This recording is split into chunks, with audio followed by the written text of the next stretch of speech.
नमस्ते विद्यार्थीवर्ग, म शिक्षिका प्रियानिर। आज भने मैले 10औं श्रेणीको पाठ्यक्रममा संलग्न कथा परिबन्ध जसलाई लेखेका छन् कथाकार पुष्कर शमशेर जङ्गबहादुर राणाज्यूले। यस कथालाई लिएर आएको छु। कथा यस प्रकारको रहेको छ। रनी र उसकी स्वास्नी सेती बेलुका इष्टमित्र कहाँ गएका थिए। उही खानपिन प्रशस्त भयो। उसैले घर फर्केपछि पकाउने लन्ठा नपरेकोले झमक्क भएसम्म बारीमा नै अलमल्ल गरे। घरभित्र पसेको एकछिनपछि उनीहरूको सुत्ने बेला भइहाल्यो। रनी धुस्स फुलेको थियो। त्यसैले सेती अनेक कुरा उठाई उसँग एक दुई शब्द खोज्नपट्टि थिए। हाम्रो भित्र त यसलाई ढिकीच्याउ भन्छ, तपाईहरू के भन्नुहुन्छ ह? कुन्नी के भन्छ? यसले त कपाल चोर्छ रे हो। नजिकैको जुत्ता टिपेर रनीले किरोलाई मार्न उठायो। उसकी स्वास्नीको नमारलाई टेरै नलाई एकै चोटमा भुतुक्क पारिदियो। हरे नारायण, वैकुण्ठ बास होस्। अर्काले भनेको कति नमान्ने छी। कतिको पाप लाग्यो बाबै। जति लाग्छ लागोस्। उता गुनगुन गरेको सुनिन्छ। अर्को साथी रहेछ क्यारे? मेरो मेक मार्न ल्यायो होला नै। एउटी ठिटी। पल्लो कोठामा केही गरुङको चिज ढुङ्ग गरी खसेको आवाजले रनीको निन्द्रा खुल्यो। सेतीको निन्द्रा अघिदेखि नै घत्रा गुत्रुकको आवाजले खुलिसकेको थियो। 2-3 पटक सुस्त रनीलाई खचखचाई तर उसको निन्द्रा खुलेन। यो कुरा खसमलाई दबेको स्वरमा भनी दुवैजनाले वल्ल परी उतापट्टि ध्यान दिए। त्यसपछि केही आवाज सुनिएन। बीचमा अर्को खण्डा हुनाले सानोतिनो आवाज सुनिँदै थियो। रनीले टुकी बाल्यो। किलामा सिउरिएको बोटो झिक्यो अनि लाहुरे मोराले के विध्वंस गर्न थाल्यो। ए भन्दै तुना बाँध्दै ढोका बाहिर निस्कन लाग्यो। उसकी स्वास्नीले रोके। अघि जुझेर पुगेन, फेरि जुत्न मन लाग्यो। भइगयो, नजाऊ। छोड, दैलोको पालबाट मात्रै च्याउँछु। जति यो हाम्रो घरमा। ओहो, को रहेछ है त्यो? को ठमाउन सकिन। त्यसको कोठाबाट एउटा मान्छे फुत्त निस्केर गयो। ह, स्वास्नी मान्छे? लोग्ने मान्छे, टोपी देखे। निको चाल छैन है। दुवै जोइपोइ आँगनमा निस्किए। लाहुरेको कोठातिर गए। जाँदा अँध्यारो नभए तापनि नजिकै पुगेपछि मात्र ढोका हङ्ग देखे। भित्र चुक घोप्टाएको जस्तो अन्धकार थियो। निकै बेर कान थापेर सुन्दा न सुहाँ आवाज न अरू कुनै आवाज आयो। रनीको मनमा लाहुरे त्यहाँ छैन भन्ने पक्का भयो। लम्केर आफ्नो कोठामा गई टुकी ल्यायो। देख्यो खाटको ओछ्यानमा सिरान्नेर ठूलो नाङ्लो जत्रो रगतको टाटा परेको। टुकीको दोछायाले दोब्बर बढाएको। लाहुरेको अथुलाएको शरीर खाट अगाडि भुइँमा पस्रिएको। चिउरो, घाँटी, गर्दनमा खुकुरीका ठूल्ठूला घाउ भए तापनि घोक्रो नछिनेको। एकोहोरिएका आँखाले शून्यतातिर हेरी शिर हानिरहेको। अब सेतीले सम्झी 1-2 पटक हानेको आवाज झटक्क पनि उसका कानमा परेको थियो। तर त्यस बेला खुकुरीले काटेको भन्ने मन अंशैमा थिएन। रनीले त्यहीको अङ्खोरा टिपी लाहुरेलाई पानी खुवाइदियो। एकछिनमा हुरुक्कै प्राण गयो। पानी सुविस्तसँग निलोस् भनी लाहुरेको मुन्टो सोझ्याउँदा कहाँ रगत लाग्यो रनीले पत्ता पाएन। रनी अहिलेसम्म चुप थियो। उसकी स्वास्नी भने, लौ नानी, कुन पापीले होला, म त हेर्न पनि सक्दिन नि, कसरी सकेको होला हरे, इत्यादि भन्दै टुकी देखाइरहेकी थिए। रनीको मनमा लाहुरे मरेको पक्का भएपछि टुक्रुक्क बसेकोबाट लामो सास फेरेर त्यो उठ्यो। राणाको छोरो अहिले मर्ने थाहा पाएको भए म किन अघि झगडा गर्थ्यो? अब के गर्ने? घरको होइन, तै दारेलाई खबर दिन्छु। म त यहाँ एक्लै बस्न सक्दिन। यहाँ भोजराज बाजे कहाँ जान उनीहरू सुतेका छैनन् क्यारे? रणबहादुर गुरुङ, उसको पुरा नाउँ त्यही थियो। आफ्नो कोठामा गयो। कोट र टोपी ल्यायो। खुकुरी टिपी भिर्न आँटेको थियो। फेरि के मनमा आयो त्यो खुकुरी जहीँको तहीँ राख्यो। सेतीलाई दुवै कोठामा ढोका हुली जान अराई फटाफट दारेको घरतिर लाग्यो। बदली हुनाले जुन लागेको थिएन तापनि बाटो हिँड्न सक्ने सम्मको उज्यालो थियो। राति सुनिने आवाज प्रशस्त थियो तापनि रनीका कानलाई थिएन। रजनीको शासन चल्दाको दृश्यमा आनन्द लिनेलाई हेर्न कुरा प्रशस्त थियो तर रनीका आँखालाई थिएन। लाहुरेको कोठाबाट निस्केको मान्छे को जस्तो थियो त्यही पत्ता लाउनमा उसको ध्यान व्यस्त थियो। तर उसको सारा प्रयत्न काम दिँदैन। उसमाथि पनि सलाइको आगो र टुकीको बत्तीमा केही बेर आँखा लाएर बाहिर अँध्यारोमा हेर्दा त्यही उज्यालोको पहेँलो टाटो एकछिनसम्म नाचिरहन्छ। त्यस्तो अवस्थामा अचानक देखिएको दगुरेको मानिसलाई फलानु हो भन्न कम गाह्रो कुरा थिएन। दारेको घर नजिक पुगेपछि एकाएक रने ठिङ्ग उभियो। उसको मनमा अर्को विचार उठ्यो। दारेले उसले मार्यो कि भन्ने शङ्का गरी उसलाई पक्र्यो भने मान्छे भाग्यो भन्दैमा दारेले पत्याउला। खुन भएको थाहा पाउन साथ किन उसको पछि कराउँदै लगर्दै रने नगएको। रने जस्तो अग्लो जवान मान्छेले त्यसलाई पक्राउनु केही अचम्म थिएन। कि त उसले त्यो मानिसको नाउँ दिन सक्नु पर्थ्यो कि हुलिया। रनेले मारेको होइन भन्ने साक्षी नबोल्ने देवता र उसकी स्वास्नी मात्र थिए। दूतको साक्षी बिरालो भने उसकी स्वास्नीको कुरा कसले सुन्ला। अनि सबभन्दा गराउको कुरा त यस्तो होला भन्ने कसरी देख्नु। सेतीका निम्त दिउँसो लाहुरेसित कुस्ता कुस्ती पर्दा रिसको झोकमा यसलाई नमारी छाड्दिन गए एक जान त जाला नि भनी छुट्याउन आउनेको अगाडि उसले कुर्लेको थियो। सरजमिन बस्दा उनीहरूले यो कुरालाई अवश्य बिर्सिने छैनन्। हरे त्यो मानिसलाई पक्रने उसको बुद्धि किन आएन। यस बेला गए भेटाउन सकिएला। रने फर्क्यो। 2-4 कदम अघि जत्तिकै तर्केर हिँड्यो। फेरि अडियो। बिस्तारै बिस्तारै टाउको हल्लायो। रनेले गदा 25 पनि नागेको थिएन। भर्खर 22 वर्ष मात्र टेकेको थियो। भागेर मुङलान पस्नु नै उसको बचाउको एकमात्र खुल्ला द्वार हो भन्ने उसले ठान्यो। त्यसबेला उसले झलक्क सेतीको मुख देख्यो। घाँटी मस्कियो। तर पक्राउ खाने डरको अगाडि माया टिक्न सकेन। पहिलेको रने र अहिलेको रनेमा जमिन आसमानको फरक थियो। अघि खुनी पक्राउने सरकारको अङ्गको रूपमा आफूलाई सम्झेको थियो। अब अरूका आँखाले हेरी आफूलाई खुनीको रूपमा लियो। उसैले सबैतिरबाट भयरूपी भूतले उसलाई घेरे। सुरुमा 1 नम्बर ठहरिएको रने अहिले भुलका कराएको सुन्दा पनि झस्कन्थ्यो।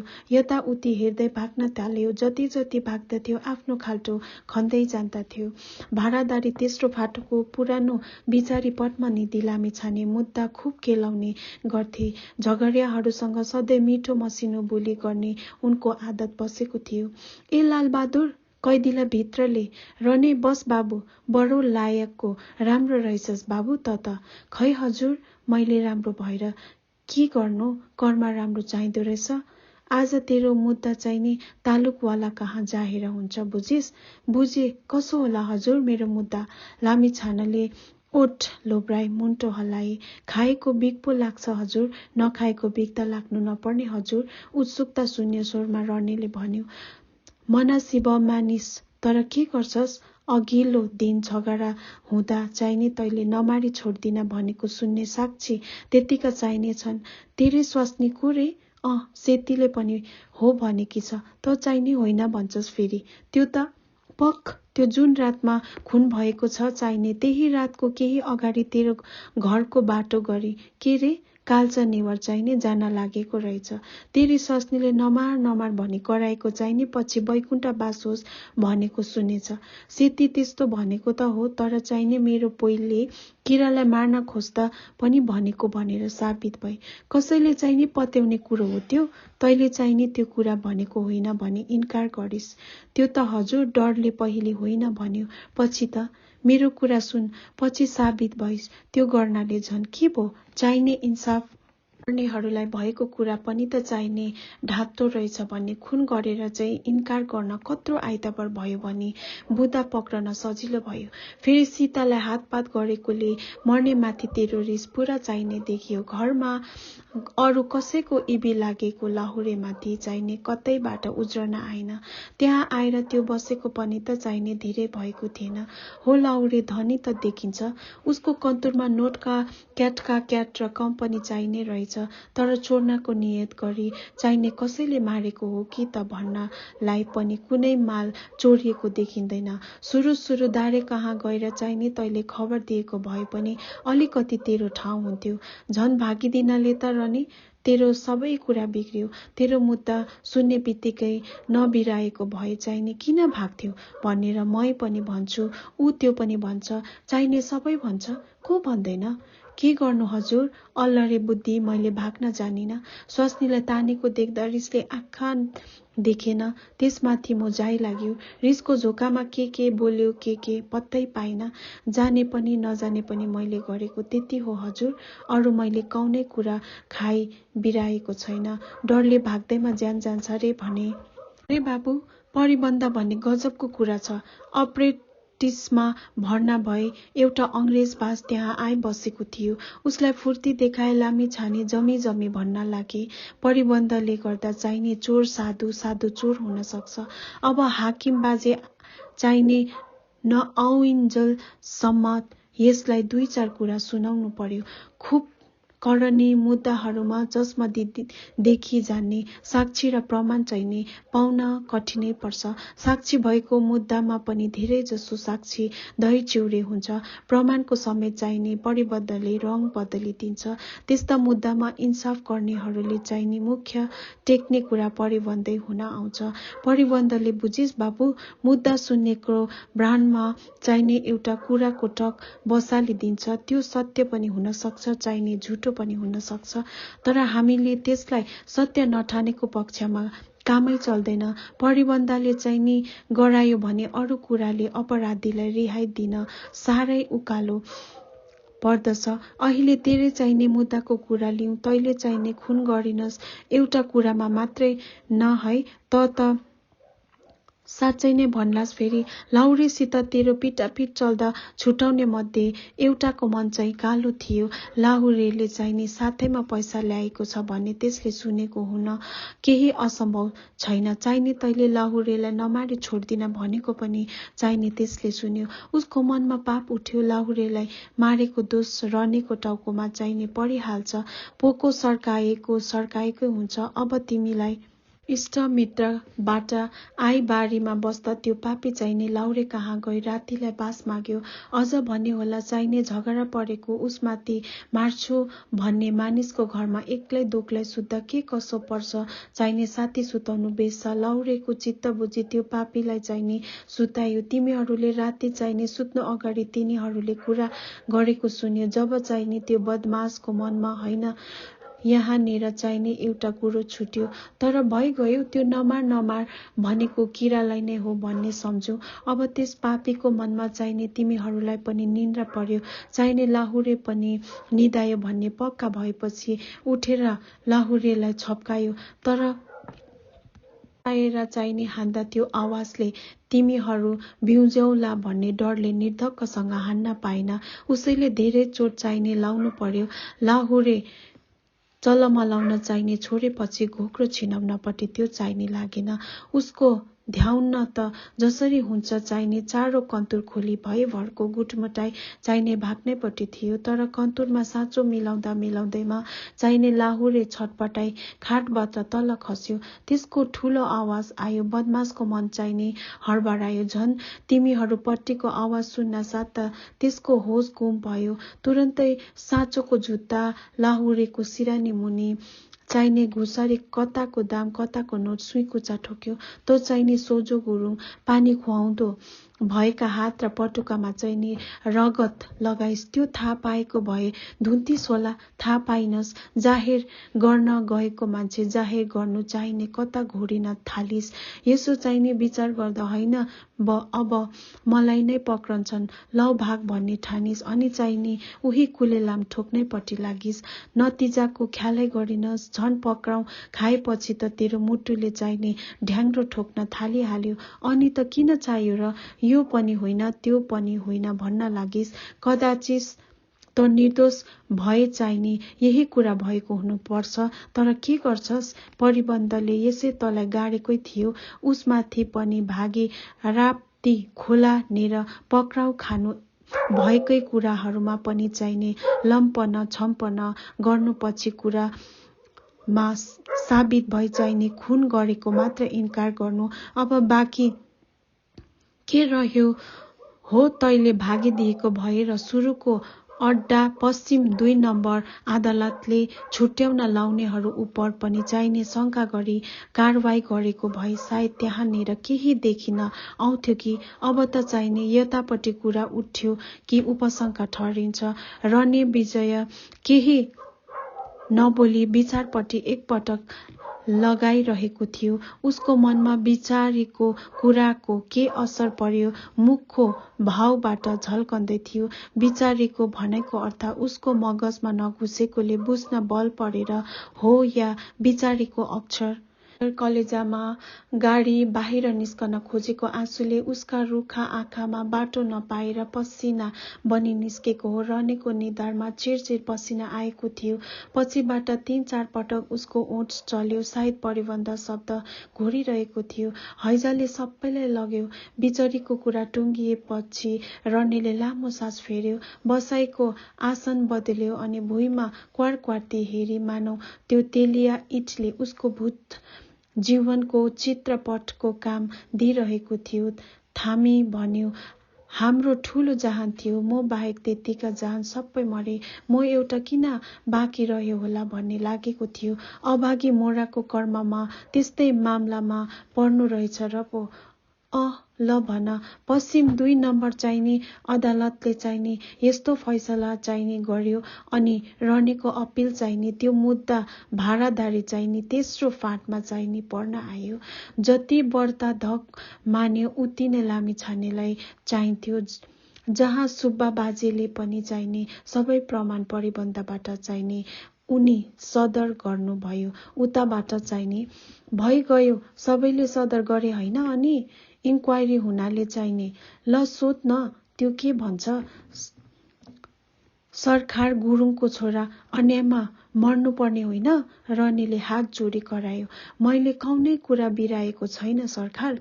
नबिराएको भए किन भाग्थिस् लाटा? सरकार त्यति भाग्न मैले जानेन छ। अब के गर्छस् बाबाई? सबैले तँलाई ठहराएर ल्याएछन्। रनेको बाटो बयानी उसको मुद्दा के भयो उसैबाट सुन्न सेती पहिले लुम्रीमा कुरिरहेकी थिए। तर मन भुटभुटिएकोले एकै ठाउँमा स्थिर गरेर बस्न सकिन। घरि ऊ धरा नेर पुग्थी, घरि बाघको ढोकासम्म जान्थी। हिँड्दा हिँड्दा खुट्टा गले, सडकमा हेर्दा आँखा टर्याए। आखिरमा जङ्गबहादुर महाराजको शालिग नेर बाघको पर्खालमा अरेस लागेर सेती बसे। एकछिन त उसको मनमा रनेले रिहाई पाएको आनन्द झुल्क्यो अनि बिस्तारै बिस्तारै निराशाको कालो बादलमा बेपत्ता भयो। केही बेर रनेसँग पहिले भेट भएको घटनातिर उसको मन डुल्यो। गुरुजी कहाँ बस्दा उसको नाम रामवदन थियो। उसैले रने उसलाई राम भनेर बोलाउँथ्यो। अरूहरू भने सेती सेती भन्थे। अरूका लैलैमा लागि गुरुज्यू कहाँबाट निस्केर घर जाने साथी खोज्दै थिए। केही दिनपछि बानेश्वरमा रनेसँग उसको भेट भयो। रने आइमाईसँग कुरा गर्न साह्रै लाज मान्थ्यो।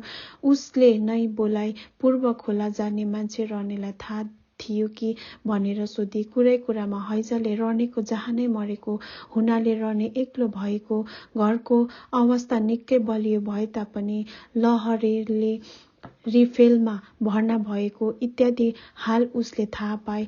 जति जति रने शर्माउँथ्यो उसको मन उति त्यसपट्टि लहसिन्थ्यो। आखिरमा रनेको दशैंको बिदा नजिक हुनाले सँगै उसको घर हेर्न जाने कुरा उसले पक्का गरी। उहाँ पुगेपछि उसलाई रनेको घर मन पर्यो।